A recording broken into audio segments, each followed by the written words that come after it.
All right, well, did you feel the earth shake a bit today? Many thought that it was another earthquake along the Wasatch Front, even taking to social media to chat about it.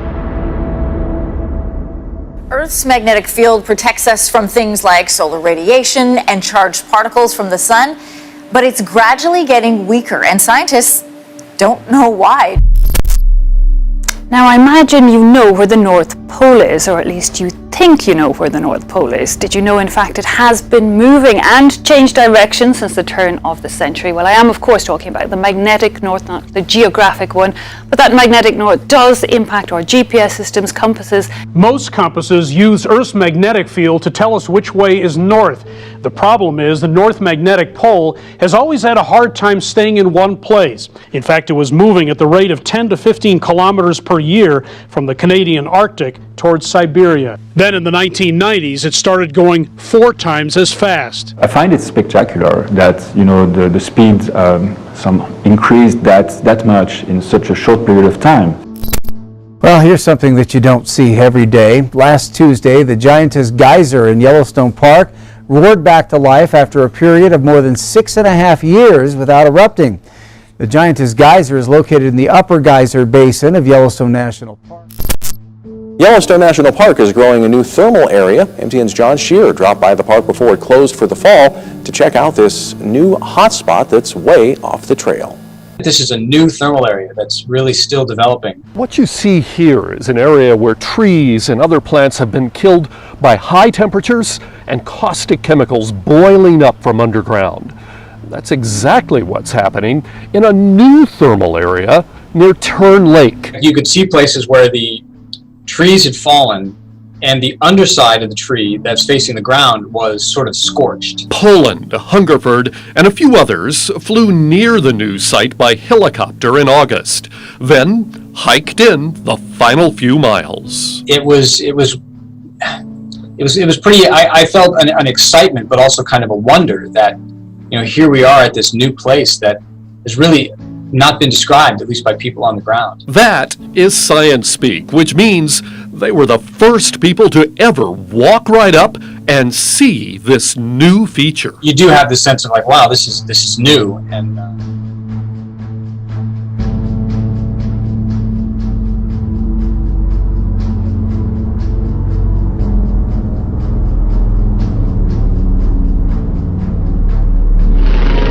Navigation has come a long way since the days of American aviator Charles Lindbergh. Where am I?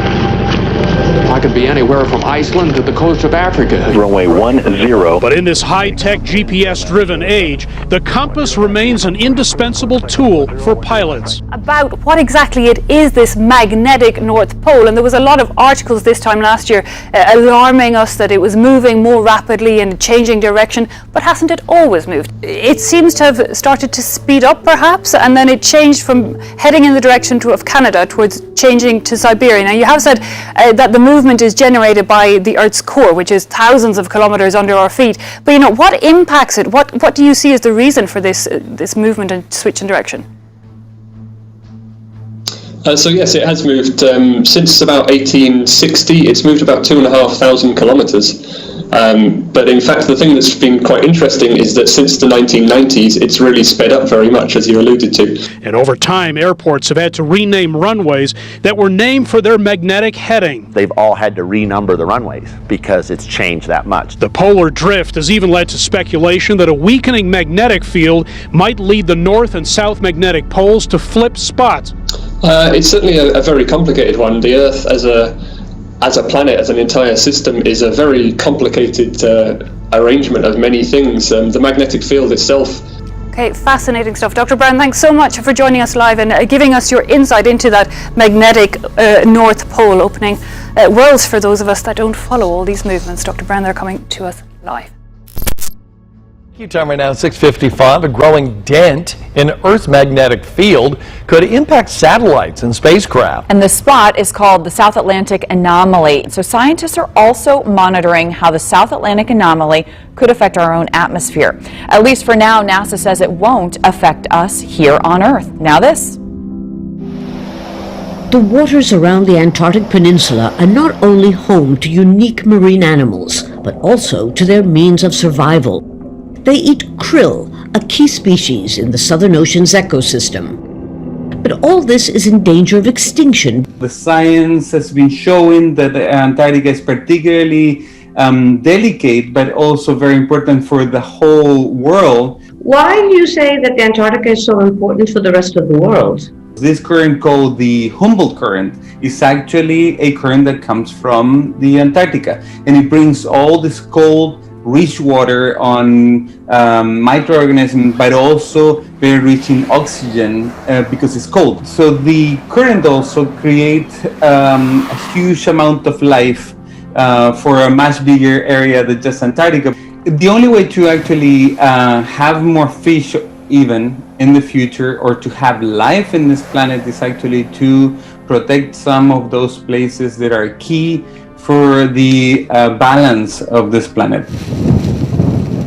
For the third year in a row, Chile and Argentina are jointly asking the annual meeting of the Commission to declare parts of the peninsula off limits to commercial fishing. The Southern Ocean's unique environment supports species that can't be found anywhere else on the planet. More than 19 million people in the Philippines are being affected by the typhoon. It first made landfall over the island province of Catanduanes at 5 a.m. local time on Sunday, before making its way to Albay and Camarines Sur, provinces that have likely sustained extensive damage. Many areas remain cut off. Power and communication lines are down, and some roads are blocked by debris. Goni comes a week after Typhoon Molave hit the same region. But the devastation it left behind is beyond comprehension. Even for a region often battered by natural disasters, the devastation here is clearly unprecedented. Typhoon Goni was the most powerful storm to hit this year. It made landfall in the Bicol region early on Sunday morning. In Indonesia's southernmost province, farmers are struggling through a water crisis. The peak of the dry season was supposed to end in August, but months later, little has changed. It scared me. When I was in the car, I jumped. It scared me. So my initial reaction, it was like an explosion. A strange phenomenon in Euclid, as police say they have received half a dozen calls since Saturday about explosive sounds that are shaking homes. Hoping to get to the bottom of it, they're asking people who live there to report any booms immediately. News 5's Emily Hamilton talked to residents who say this started long before this weekend. One woman told me she's been hearing these explosive sounds for 6 weeks, and they often wake her up in the middle of the night. Carol Tamburo says it's been weeks of sleepless nights. I've heard them during the day occasionally, but mostly at night. Tamburo says no concrete explanation for the explosive noises is causing major confusion for her and neighbors. It's the talk of the town, anywhere from earthquakes to constructions. This unexplainable is peculiar. Me, my wife, and my neighbors, we all want to know what's going on. It scared me. When I was in the car, I jumped. It scared me. So my initial reaction, it was like an explosion. My neighbor across the street and my neighbors on the left of me and right of me, they all came out and they experienced the same boom. George Wilson has lived in his Euclid neighborhood for 22 years and says while he's not particularly concerned for his family's safety, he would like an explanation. It's weird. And I've never experienced that, and I've been in this neighborhood since 1998.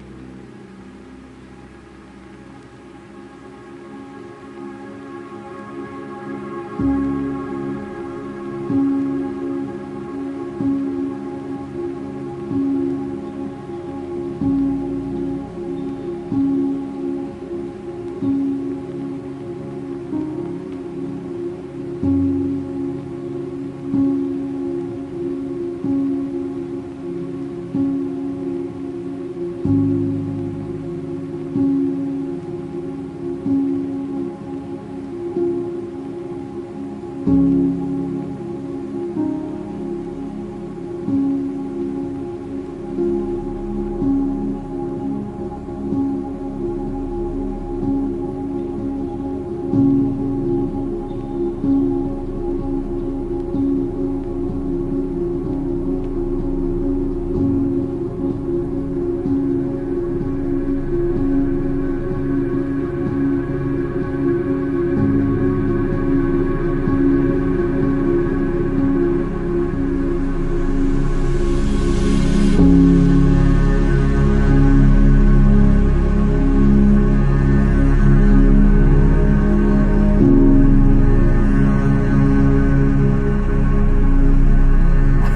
Okay.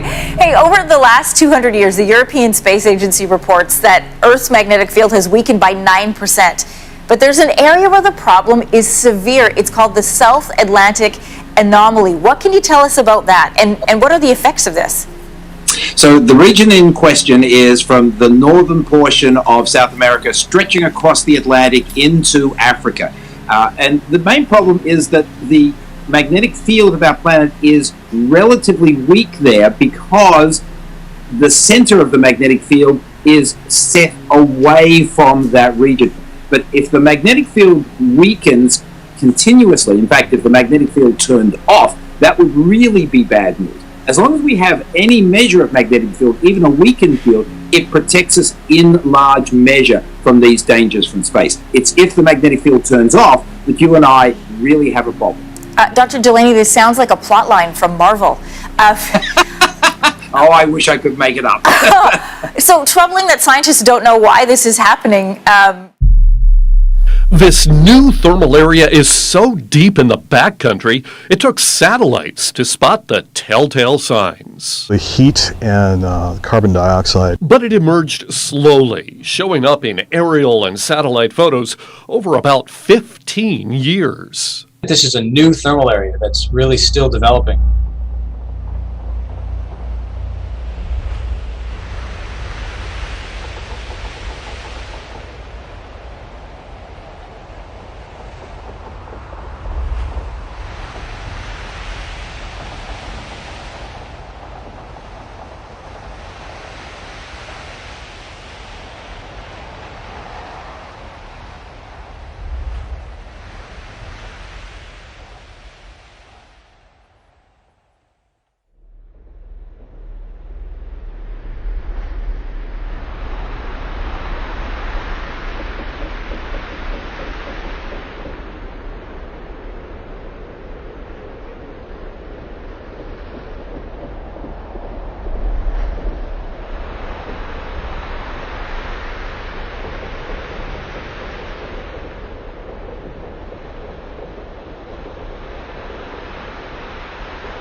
Thanks for watching. If you like this, be sure to subscribe.